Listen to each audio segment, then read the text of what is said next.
Hi friends, welcome to my YouTube channel. ఇప్పుడైతే champion teaser వచ్చేసింది. ఇది మనకి మామూలుగా అయితే నిన్న థియేటర్స్లో లాంచ్ చేస్తానన్నారు.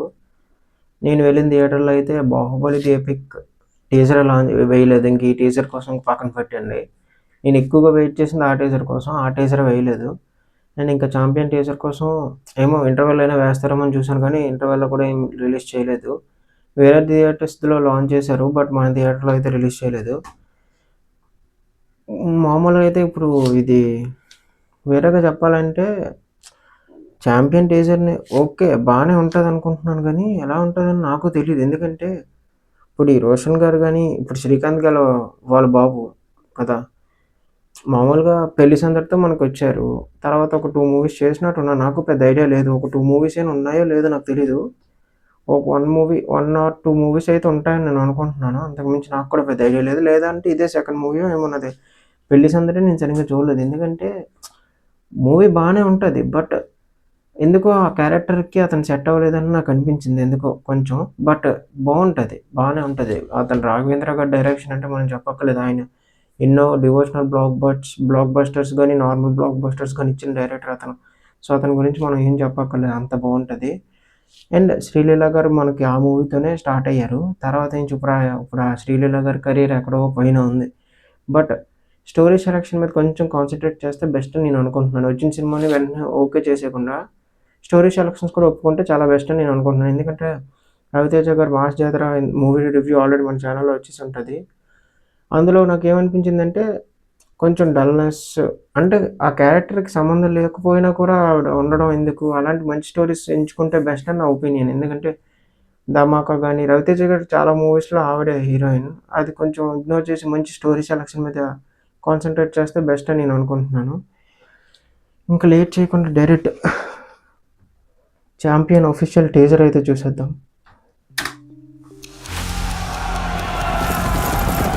అదేంటి హిస్టారికల్ బ్యాక్గ్రౌండ్ స్కోర్ బాగుంది.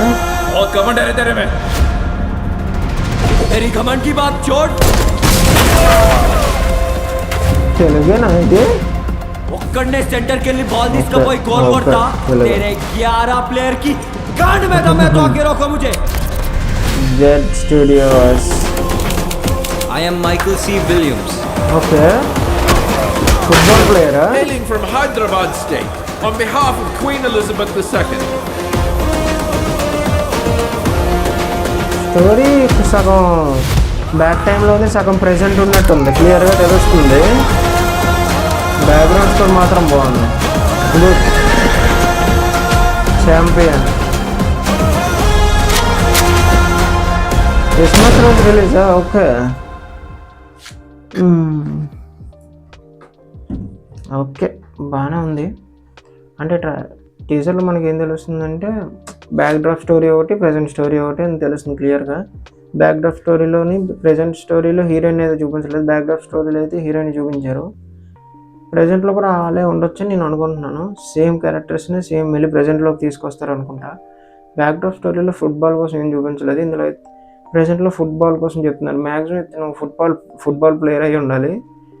నాకు తెలిసి prime minister, CM, chief minister వాళ్ళ సన్ అయి ఉండాలి. ఎందుకంటే చార్టెడ్ ఫ్లైట్స్లో రావడం. సో అంటే పొలిటీషియన్స్ అనే కాదు, బిజినెస్ మ్యాన్ అంటే కొంచెం రిచ్ పర్సన్ అయ్యి ఉండాలి. ప్రజెంట్ అయితే ముందు జస్ట్ నార్మల్ అయ్యి ఉండాలి, ఎందుకంటే చిన్న జైంట్ వీల్స్లో అవన్నీ చిన్న సీన్స్ చూపించారు. ఓకే బాగానే ఉంది, గుడ్. మెయిన్ బ్యాక్గ్రౌండ్ స్కోర్ మాత్రం చాలా బాగుంది. నాకు బ్యాక్గ్రౌండ్ స్కోర్ ఓకే మిక్కీ జెమేస్ చాలా బాగా ఇస్తారు బ్యాక్గ్రౌండ్ స్కోర్, నాకు చాలా ఇష్టం అతనివి. And Roshan okay. మామూలుగా మిక్కీ జెమేస్ మూవీస్ చాలా మంచి మ్యూజికల్ హిట్స్ ఉన్నాయి. తర్వాత చాలా గ్యాప్ తర్వాత హిట్ 3తో వచ్చారు. తర్వాత ఇప్పుడు మళ్ళీ ఛాంపియన్తో వస్తున్నారు. ఛాంపియన్ బీజిఎం కూడా నాకు చాలా బాగా నచ్చింది నిజంగా. బ్యాక్గ్రౌండ్స్ కూడా చాలా బాగుంది హెడ్ ఫోన్స్ నుంచి. చూద్దాం, December 25th అంటున్నారు కాబట్టి ఈ లోపు ట్రైలర్, సాంగ్స్ కూడా రావచ్చు. కొలిస్తే అప్పుడు మళ్ళీ మనం మాట్లాడదాం. ఇప్పటివరకు మన ఛానల్ చూడడమే కాదు, సబ్స్క్రైబ్ చేసుకోండి, లైక్ చేయండి, షేర్ చేయండి, కామెంట్ చేయండి. ఉంటాను.